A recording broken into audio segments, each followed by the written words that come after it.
চট্টগ্রামের ৭ নং পশ্চিম ১৬০ ওয়ার্ডত পবিত্র রমজান উপলক্ষে মানবিক সহায়তার এক উজ্জ্বল দৃষ্টান্ত স্থাপন করছে চট্টগ্রাম মহানগর বিএনপির সাবেক যুগ্ম সম্পাদক আলহাজ মঞ্জুর আলম মঞ্জু।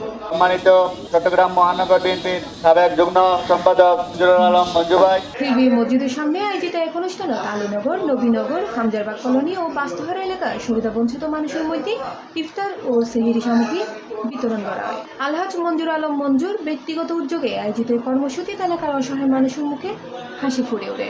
এই সময় অনুষ্ঠানত উপস্থিত থাকি কর্মসূচির সংহতি জানায় ৪৩ নং আমিন শিল্পাঞ্চল সাংগঠনিক ওয়ার্ড বিএনপির সাবেক সাধারণ সম্পাদক কামরুল ইসলাম, চট্টগ্রাম মহানগর যুবদলের সাবেক সম্পাদক মোহাম্মদ রিশাদ হোসেন, ৭ নং ওয়ার্ড বিএনপির সাবেক সাংগঠনিক সম্পাদক ইমে নাসির এবং ওয়ার্ড বিএনপির সাবেক সহসভাপতি মুজিবুদ্দৌলা বাচ্চু।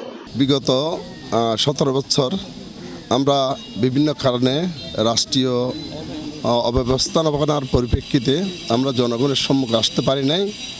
এখন একটা সুযোগ হয়েছে আমরা জনগণের সাথে সম্পৃক্ত হওয়ার, কারণ বিএনপি হচ্ছে জনমানুষের দল। এই দল যখন রাষ্ট্রীয় ক্ষমতায় এসেছে আমরা চেষ্টা করে যাচ্ছি যে আমাদের অত্র এলাকার মা বোন যারা অবহেলিত তাদেরকে আমরা কিছু ইফতার সামগ্রী উপহার দেওয়ার জন্য এই ক্রমান্বয়ে আমরা আমাদের এমপি মহোদয়, আমাদের মেয়র মহোদয়ের পক্ষ থেকে যে সাহায্য সহযোগিতা আসবে আমরা চেষ্টা করব সবাইকে এখানে সম্পৃক্ত করার। আজকে এই পবিত্র রমজান মাসে আমাদের সারা চট্টগ্রামে আমাদের দলের নেতাকর্মীরা আপনার সমাজে হতদরিদ্র মানুষের মাঝে আপনার ইফতার সামগ্রী, সেহরি সামগ্রী বিতরণ করছে। তারই আলোকে এখানে ৭ নং পশ্চিম ১৬০ ওয়ার্ডের আওতাধীন হিলভিউ এবং আলীনগর, নবীনগর এলাকায় আমাদের মঞ্জুর আলম মঞ্জু ভাইয়ের উদ্যোগে আমরা মানুষকে কিছু ঈদ উপহার দেওয়ার জন্য আজকে আসছি। উনি দীর্ঘদিন ধরে এরকম অসহায় মানুষের পাশে উনি বিপদে আপদে দাঁড়িয়েছেন। ভবিষ্যতে উনি মানুষের আশেপাশে বিপদে আপদে দাঁড়াবেন।